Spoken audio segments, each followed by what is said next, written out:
Hello students, आज हम लोग डिस्कस करने जा रहे हैं जॉन गाल्सवर्दी का फॉरसाइट सागा की सेकेंड ट्रायलॉजी, जो कि आई मॉडर्न कॉमेडी के नाम से, और ये लिखी गई 1924 से और 1928 के बीच में। इसमें भी 3 नॉवेल्स और 2 इंटरल्यूड्स हैं। नॉवेल है द वाइट मंकी, इंटरल्यूड है अ साइलेंट वूइंग, दूसरा नॉवेल है द सिल्वर स्पून, दूसरा इंटरल्यूड है पासर्स बाय और तीसरा नॉवेल है स्वान सॉन्ग। तो हम लोग डिस्कस करते हैं इनका पहला नॉवेल द वाइट मंकी, जो कि लिखा गया 1924 में। इस नॉवेल में ये पता लगता है कि फ्लूअर और उनके पति के बीच में सब कुछ ठीक नहीं, उनकी पर्सनल लाइफ ठीक नहीं चल रही, और सोम्स इस समय प्रोविडेंशियल प्रीमियम रीएश्योरेंस सोसाइटी यानी PPRS के बोर्ड ऑफ मेंबर हैं। इस सोसाइटी ने अपना बहुत सा पैसा विदेशों में इन्वेस्ट किया है। कंपनी में काम करने वाला एक क्लर्क बटरफील्ड कंपनी के मैनेजर एल्डरसन को एक जर्मन आदमी से बात करते सुन लेता है। जर्मन आदमी कहता है कि मैंने तुम्हें जर्मनी में इन्वेस्ट करने के लिए कमीशन दिया था, अब ये तुम्हारी जिम्मेदारी है कि अगर लॉस होता है तो कंपनी हमसे कम भरपाई करे। बटरफील्ड एल्डरसन पर रिश्वत लेने का आरोप लगाता है, लेकिन एल्डरसन उसके आरोपों को झुठला देता है और बटरफील्ड को नौकरी से निकाल देता है। जब सच सामने आता है तो एल्डरसन देश छोड़कर भाग जाता है। स्टॉक होल्डर्स नाराज़ हो जाते हैं कि एल्डरसन को जाने कैसे दिया गया। सोम्स सबको समझाने की कोशिश करता है। जब अल्टीमेटली वो फेल हो जाता है तो इस सब की जिम्मेदारी वो अपने ऊपर लेकर कंपनी से रिज़ाइन कर देता है। सोम्स अपने दामाद माइकल मॉन्ट से कहता है कि वो बटरफील्ड को अपने यहाँ नौकरी पर रख ले। इस प्रकार बटरफील्ड को दूसरी नौकरी मिल जाती है। इसमें एक नया कैरेक्टर इंट्रोड्यूस होता है, टॉनी बिकेट। टॉनी बिकेट एक गरीब व्यक्ति है जो अपनी बीमार पत्नी के इलाज के लिए अपने मालिक के यहाँ से कुछ किताबें चुरा लेता है। जब वो पकड़ा जाता है तो उसे नौकरी से निकाल दिया जाता है और वो अपने गुजारे के लिए और अपनी बीमार पत्नी के इलाज के लिए गुब्बारे बेचना शुरू कर देता है। सोम्स उसकी मदद करने के लिए उसे लगभग प्रतिदिन गुब्बारे खरीदता है। जब उसकी पत्नी की तबीयत ठीक हो जाती है तो वो एक पेंटर की मॉडल बनकर खूब सारे पैसे कमाती है और वो दोनों ऑस्ट्रेलिया चले जाते हैं। लेकिन उनकी शादीशुदा ज़िंदगी तब खतरे में पड़ जाती है जब उसके पति को पता लगता है कि उसकी पत्नी पेंटर की न्यूड मॉडल बनकर पोज दिया करती थी। लेकिन अंत में सब कुछ ठीक हो जाता है। दूसरी तरफ फ्लूअर को सोम्स ने बहुत बेकार परवरिश दी थी। वह रेस्टलेस है और उसे अपने पति माइकल मॉन्ट से बिल्कुल भी प्यार नहीं है। वह अपने कज़िन जॉन फॉरसाइट से प्यार करती थी। माइकल मॉन्ट का एक दोस्त है जो कि अपनी 2 बुक्स पब्लिश करवाने के लिए माइकल मॉन्ट के पास आता है। उसका नाम है विल्फ्रेड डेजर्ट। वो जब फ्लूअर को देखता है तो उससे प्यार करने लग जाता है, लेकिन फ्लूअर उसकी फीलिंग्स को, उसकी टेम्पटेशंस को बिल्कुल भी बढ़ावा नहीं देती। और उसके बाद कुछ समय के लिए फ्लूअर और माइकल के बीच का रिश्ता अच्छा चलता है और उनको एक बेटा होता है जिसे वो क्रिस्टोफर नाम देते हैं। अब इसका सेकेंड नॉवेल है द सिल्वर स्पून, जो कि लिखा गया 1926 में।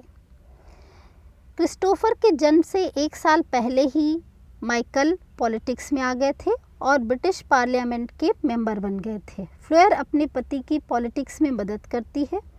फ्लूअर अक्सर बड़े बड़े लोगों को पार्टीज़ देती थी और उनके यहाँ पार्टीज़ में जाती भी थी और अपने यहाँ पार्टीज़ में इनवाइट भी करती थी। ऐसी ही एक पार्टी में मेजोरी को पार्टी में इनवाइट किया जाता है। मेजोरी एक आज़ाद ख्याल की लेडी थी। उसका ऐसा व्यवहार इंग्लिश सोसाइटी में बिल्कुल भी एक्सेप्टेबल नहीं था। पार्टी में मेजोरी फ्लूअर के खिलाफ अपशब्दों का प्रयोग करती है जिसे सोम्स सुन लेते हैं। वे अपनी बेटी के फेवर में मेजोरी की बेइज्जती करने लगते हैं। फ्लूअर अपने पापा पर गुस्सा करती है, लेकिन वो मेजोरी को भी बेकार का सीन क्रिएट करने वाली कहती है। मेजोरी सोम्स से माफ़ी मांगने को कहती है, लेकिन सोम्स माफ़ी मांगने से मना कर देता है। मेजोरी सोम्स और फ्लूअर पर केस कर देती है।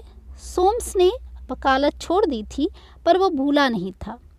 कोर्ट में मेजोरी को इररिस्पॉन्सिबल लेडी साबित कर देता है।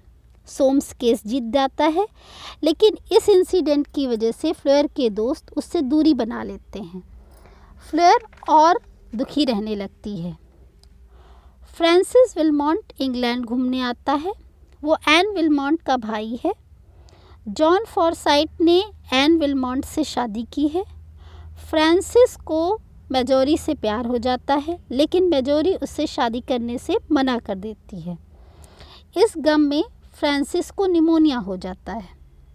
फ्लेयर उसकी देखभाल करती है और वो ठीक हो जाता है और वापस चला जाता है। अब हम लोग डिस्कस करते हैं अ साइलेंट वूइंग, जो कि लिखा गया 1927 में।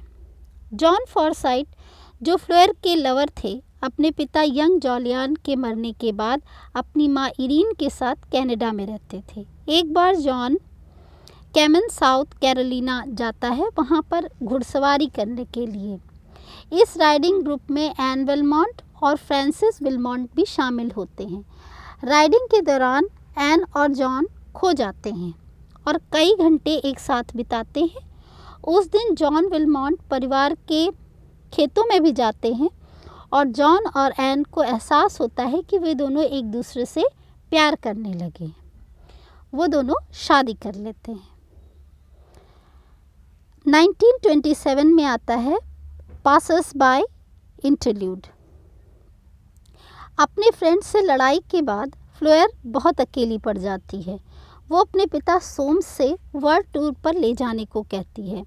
माइकल मॉन्ट कहता है कि वह उनके साथ नहीं जा पाएगा क्योंकि पार्लियामेंट सेशन चल रहा है। इस टूर में क्रिस्टोफर अपनी नानी एनेट के पास रहेगा।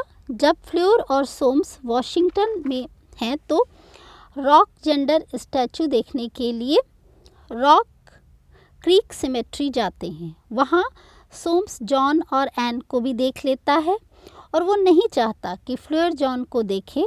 वो उसे लेकर होटल आ जाता है, लेकिन भाग्य की विडंबना ये कि जिस होटल में वो लोग रुके थे उसी होटल में इरीन और जॉन भी रुके थे। अब नेक्स्ट है थर्ड नॉवेल स्वॉन सॉन्ग, जो कि लिखा गया 1928 में। सोम्स और फ्लेयर लंदन वापस आते हैं। 1926 की जनरल स्ट्राइक जब शुरू हुई तो फ्लेयर ने मज़दूरों के लिए कैंटीन खोल दी। ये 1926 की स्ट्राइक कोल माइन में काम करने वाले मज़दूरों की हड़ताल थी। एक दिन फ्लेयर वहाँ जॉन को देखती है। जॉन की अंतरात्मा उसे फ्लेयर के करीब जाने से रोकती है, लेकिन फ्लेयर बहाने बहाने से उसके पास आती रहती है और आखिर एक रात दोनों इंटीमेट हो जाते हैं। फ्लेयर खुश हो जाती है कि आखिर उसने जॉन को पा लिया, लेकिन अगली सुबह जॉन फ्लेयर को एक लेटर लिखकर चला जाता है जिसमें वह लिखता है कि वह अब उससे दोबारा नहीं मिलना चाहेगा क्योंकि वह अपनी वाइफ एन विल्मॉन्ट, जो कि प्रेग्नेंट है, उसको धोखा नहीं देना चाहता और उसे उसकी ज़रूरत है। माइकल अब स्लम इम्प्रूवमेंट का काम करने लगे हैं। फ्लेयर कामकाजी लड़कियों के लिए एक रेस्ट हाउस शुरू करती है। सोम्स फैमिली डिस्प्यूट से परेशान हैं। वो अपना ज़्यादातर समय अपनी पेंटिंग्स के साथ बिताते हैं। एक रात उनकी आँख धुएं की बदबू से खुलती है तो देखते हैं कि उनकी जितनी भी पेंटिंग्स थी उनमें आग लग गई है। वो अपने ड्राइवर की मदद से कुछ पेंटिंग्स को बाहर निकालते हैं। जब उसे लगता है कि अब वो और नहीं कुछ बचा पाएंगे तो वो बाहर निकल आते हैं। वहाँ पर वो फायरमैन को इंस्ट्रक्शंस दे रहे होते हैं। तभी उनकी नज़र अपनी विंडो पर पड़ती है जहाँ से एक बहुत बड़ी पेंटिंग गिरने वाली होती है और उसी विंडो के नीचे फ्लेयर खड़ी होती है। सोम्स दौड़ कर जाते हैं और फ्लेयर को धक्का दे देते हैं और उसे बचा लेते हैं, लेकिन पेंटिंग गिरने और दम घुटने से सोम्स मर जाते हैं। ये आग फ्लेयर की सिगरेट से लगी होती है। फ्लेयर की मरने की चाह उसके पिता की मौत का कारण बन गई। ये बातें फ्लेयर को जीना सिखा देती है। अब माइकल मॉन्ट को यकीन हो जाता है कि फ्लेयर और जॉन के बीच में कुछ भी नहीं है। अब उन दोनों के बीच में सब कुछ ठीक हो जाता है। तो ये थी स्टोरी फॉरसाइट सागा की सेकेंड ट्रायलॉजी की। आई होप आपको ये पसंद आया होगा। अगर ये पसंद आया हो तो please like it and subscribe it. Thank you.